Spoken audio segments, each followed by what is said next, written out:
Welcome to the Paul Adefarasin podcast, our interactive 15-minute review of this week's message.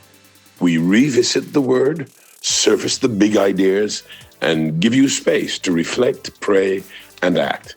If you'd like the full message, though, you can watch it on YouTube or listen on Spotify after this episode.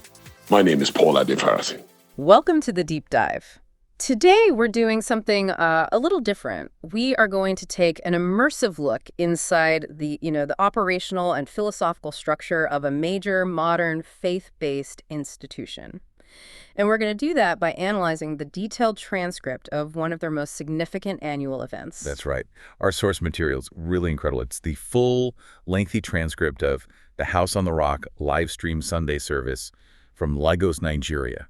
And this was from December 14th, 2025. So their annual Thanksgiving service. Exactly. And the whole thing was structured entirely around one theme: gratitude for the year 2025. Okay, so what's our mission here? We want to go beyond just the surface celebration. We're aiming to distill the institutional strategies, like how they coordinate these massive events and community care. And also the key achievements they highlight to build that collective identity. Right. And the core philosophical ideas, like this concept of wholeness that they use to motivate and sustain, a huge global congregation. We really want to understand how they turn gratitude into future momentum. Well, the foundation for that is laid out right from the start. Thanksgiving, in this context, it's not just an emotion. It's framed as, and this is a direct quote, clarity of sight. Clarity of sight. It's a deep, intellectual and deliberate recognition of the hand of God.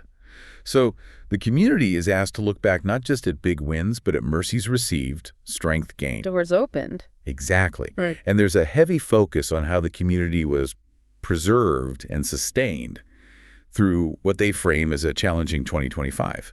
It's basically using history as evidence to fuel future belief. Okay, let's unpack this a little, because this service, it's not just a reflective moment, is it? It feels like a crucial organizational anchor. It absolutely is. It's signaling a very structured, close to the old year, and then immediate preparation for the new one. We can see that in the calendar they announce right after this December 14th service. Precisely. They're using gratitude as a launch pad for immediate action. A week later, December 21st, is the Christmas service. But the real pivot point is the crossover service on December 31st. And that's billed as a powerful night of worship, reflection, gratitude, and prophetic declarations as we step boldly into 2026. That's the one. That level of hyper-structured momentum is fascinating. It reads less like a church calendar and more like a Q4 business strategy meeting. You review the wins and then immediately pivot to future goal setting. That's a great way to put it. But does that intensity, that immediate jump from reflection to prophetic declaration, does that risk burning out the congregation or, reducing genuine faith to a checklist of things that have to happen by year end? That's a really interesting question about sustainability. And the narrative seems designed to counter that exact risk. It focuses on two things: obedience and divine backing. The structure suggests that this calendar isn't a burden, it's more like a blueprint. Okay. The reflection confirms the source of their success, and the declaration is just the process of aligning with the next phase. It makes sure that feeling of gratitude doesn't just evaporate into the holidays. It gets converted directly into positive expectation for 2026. It's about turning passive hope into, aggressive and intentional faith. And that forward momentum is fueled by celebrating these huge collective achievements. Let's talk about some of the successes they highlight.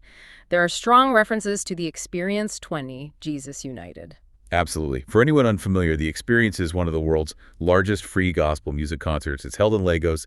It's massive. And they describe this latest one as an unforgettable weekend. Right, generating thunderous worship at TBS, that's Tefo Balewa Square. And it caused, quote, the name of Jesus to trend internationally. That kind of communal, high-visibility achievement is so critical. A shared victory on that scale fosters a really strong collective identity. It provides a global metric for the institution's influence. And if those massive, high-profile events are the shared external achievement, the source material also shows us the strong internal scaffolding. They show their commitment to the immediate community through very consistent service and care. Let's shift to that internal scaffolding then, because they put a spotlight on the woman-to-woman department's annual outreach, the Senior Citizens End-of-Year Party, which is a real shift in focus from global trending to hyper-local support. And it's not a one-off thing. The transcript is specific. This event has run for 18 years. 18 years. Yeah, that shows sustained institutional commitment. They honor the elderly with gifts, food, music, and appreciation for their wisdom, strength, and legacy. It reinforces the value of intergenerational connection.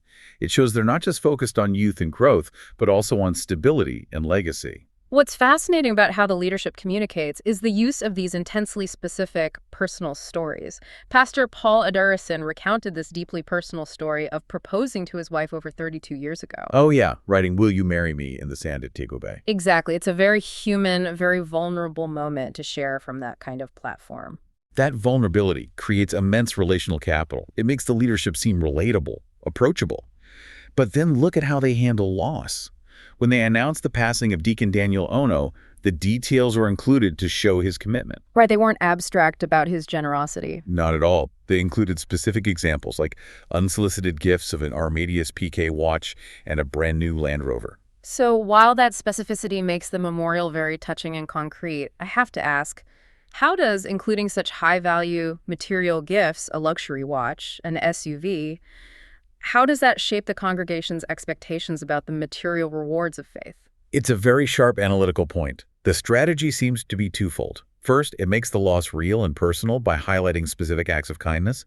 But second, yes, it reinforces the message that faith and generosity can have tangible, visible, and sometimes very high-value returns. It sets a kind of aspirational standard for community contribution. These details act as evidence of a life well lived within their value system. Okay, let's turn our attention to the real core of the service, which is segment 3. The detailed testimonies used as the proof of praise. This is the data they use to validate the whole strategy, and these stories are incredibly specific and quantifiable. They chose examples that seem to defy recognized industry or natural standards. Take the anonymous career testimony. This individual was promoted from executive trainee, or ET, to assistant banking officer, ABO, and then to banking officer, or BO, in just 2 years. Okay, for those of us not familiar with that corporate timeline, what would a normal progression look like? In the Nigerian banking sector, a typical path from ET to BO would often take closer to 5, maybe even 7 years. So to achieve those 3 jumps in 2 years is presented as an almost impossible rise in the banking industry. That specific, quantifiable data point is so much more powerful than just saying someone got a promotion. It's measurable against real-world metrics. And the family testimonies, they carry this immense emotional weight. You have David Christopher's story. He testified that he prayed to attend the experience as a single man, right? Last year, he came with his wife. And this year, he prayed to come as 3. But he attended alone this year. Yeah. Because his wife had just delivered a beautiful baby girl. It's such a quick prayer to manifestation timeline. It is. But the story that really resonates with, sustained hope is the one about delayed blessings. A couple celebrating their first child, a baby girl named Che-Chi, after 20 years of marriage and multiple miscarriages. 20 years. 20 years. That length of time makes the breakthrough not just a miracle, but a testament to sustained hope against just staggering odds. And naming the baby Che-Chi, which means godsend, it perfectly encapsulates the victory. Giving that story a platform validates everyone in the audience who might be in a long, difficult waiting period. And finally, you have the high-stakes testimony, the protection one. A woman shared that her husband's brother and sister-in-law were kidnapped and held for hundreds of millions in ransom. The situation was dire. Yeah, they were in a camp where other hostages were being killed. Daily. And they were released alive after specific prayers were raised during the experience. This story speaks directly to safety and protection in, volatile, real-world situations. All these examples serve to make faith tangible, measurable, and relevant to every part of life. This intense focus on tangible results brings us to the intellectual engine of the whole service, the sermon, which addresses why gratitude is the necessary step to not only get the miracle, but to keep it. And they use the story of the 10 lepers. From Luke 17, and they cross-reference it with the purification process from Leviticus 14. Right. This is the core philosophical distinction of the whole event. The teaching establishes a critical 3-part framework for what happens when people receive a blessing: cure, cleansing, and completeness. And that distinction, cure, cleansing, and completeness, That seems to be the key to understanding the deeper theology they're applying here. It is. The cure is just the physical healing. The skin clears up, the disease leaves the body. Okay. Then you have cleansing. This refers to that ritual process in Leviticus 14. You go to the priest, and he proclaims you legally and socially fit to re-enter society. So the cure is getting the job back. The cleansing is updating your LinkedIn profile, getting your social status restored. But the real goal is that third step. Exactly. The ultimate goal is completeness, which they define as shalom. This is the radical internal psychological transformation. It means you're not just healed and accepted, you are internally whole. Nothing broken, nothing missing. The fear of relapse is gone. And the process of even getting the cure was defined by this radical obedience. Jesus tells the 10 men to go and show yourselves to the priest, which is the process for the cleansing, before they had any physical evidence of being healed. And they were cured as they went. That is defined as a walk of faith and obedience. The command is to keep stepping. But here's the critical pivot. This is the whole point. Only the one Samaritan man, the stranger, who came back immediately to thank Jesus, was made whole. The other 9, they obeyed the law. They got the physical cure. They completed the cleansing ritual with the priest. They got their social status back. But they missed the final internal transformation. They missed it. They prioritized the traditional ritual over the immediate heartfelt gratitude to the source of the miracle, which connects back to what the sermon was saying about obeying what God is saying now, the present revelation, rather than just relying on what God said in the past. The expired tradition. Exactly. The 9 lepers fulfilled the old law, but they missed the new, higher revelation of gratitude. And the ultimate scriptural example they gave for this was Abraham's test. God said to sacrifice Isaac, so Abraham takes the steps. But as he walks in obedience, God says stop and provides the ram. Right. The complete blessing came not just from following the old instruction, but from actively listening for the new, present instruction while on the journey.